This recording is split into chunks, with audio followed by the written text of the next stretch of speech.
What's up everybody, Alex here, and today I've got a Dota Underlords strategy guide for you, utilizing one of the strongest current alliances in the new meta, the Bloodbound Alliance. This guide utilizes what I believe to be one of the absolute strongest units in the game right now, Terrorblade, so let's dive right in. In the early game, you're looking for Anti-Mage, Enchantress, Ogre Magi, and a Warlock.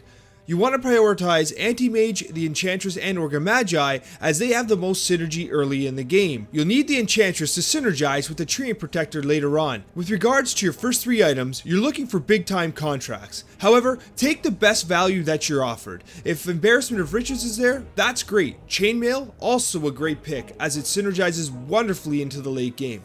If you're given big time contract, take it right away and take advantage of that. Use it to your advantage to perhaps build up a win streak. You'll probably have to put it on a weak unit now, but trust me, the time will come when it carries its weight. In these early rounds, you're going to see just how powerful the newly buffed Ogre Magi is. His new Bloodlust is really going to help you carry the early rounds, especially if you have an early 2-star unit or two. Continue to stash your bench with units that you're looking to upgrade, but don't be afraid to pick up a unit like Lina if they're available. Lina's ult Laguna Blade is great in the early rounds because it basically wipes one of their units off the board. If you see hard carries like Phantom Assassin and Slark, stash them right away. They might slow down your economy now, but trust me, they're going to have a huge role to play later in the game, especially with big time contract. One thing I would like to say, if you're looking to rank up, I would seriously consider taking Aegis if it's available. Aegis has the ability of really helping you at the late stage of the game to help you sneak a few places up for that sweet MMR.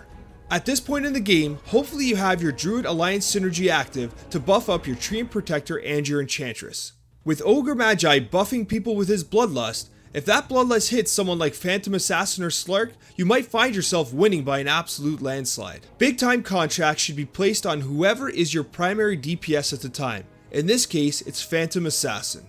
Again, you want to win as often as possible here and maintain some sort of winning streak. The key to this strategy is not necessarily maintaining gold so that you can use interest, but rather using your economy to maintain your board strength throughout the game. With a little bit of RNG, completing an entire win streak is entirely feasible, and it'll give you a huge advantage. In this particular game, I didn't even get Terrorblade until round 21. Round 21!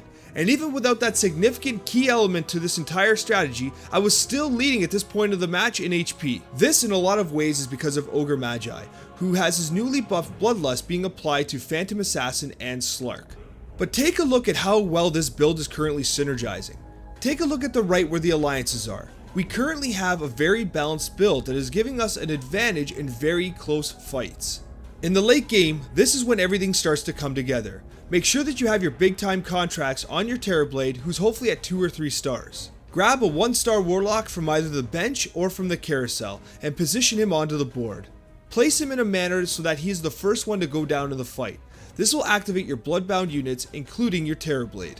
In this example, I have a Blink Dagger on the Enchantress. I know that's a little unusual, but note that when she gets her heal off nice and early, it helps to keep our sustained DPS active in Phantom Assassin, Slark, and Terrorblade. Look how close my army gets to getting wiped, and yet the Enchantress's heal keeps them up long enough to finish the fight. Oh, and even if it's late in the game, if you see Mask of Madness, pick it up. Honestly, it makes a huge difference for Slark and Phantom Assassin. It increases their DPS substantially.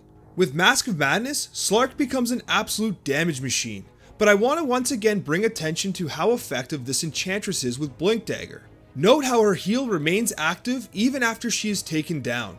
Those heals are keeping our DPS units up to finish the fight. Seriously, I know that a lot of you look at this build and look at the lineup and think about removing Enchantress altogether, but she is seriously underutilized in assassin-based builds. Look at the amount of work her heals do. As you approach the end of the game and you're at level 9 and 10, you can throw out another 1-star Warlock to help boost the damage potential of your Bloodbound units.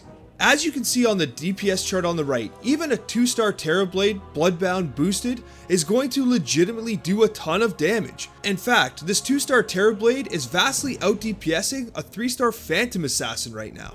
Imagine how much damage he would have been doing if I had some decent RNG and had gotten him to 3 stars. Anyways guys, I hope that this guide helps you rank up in Dota Underlords. Play Bloodbound as often as you can because honestly, I'm pretty sure the nerfs are coming. A special thank you to all my subscribers and thank you everyone else for watching. I hope you have an absolutely wonderful day.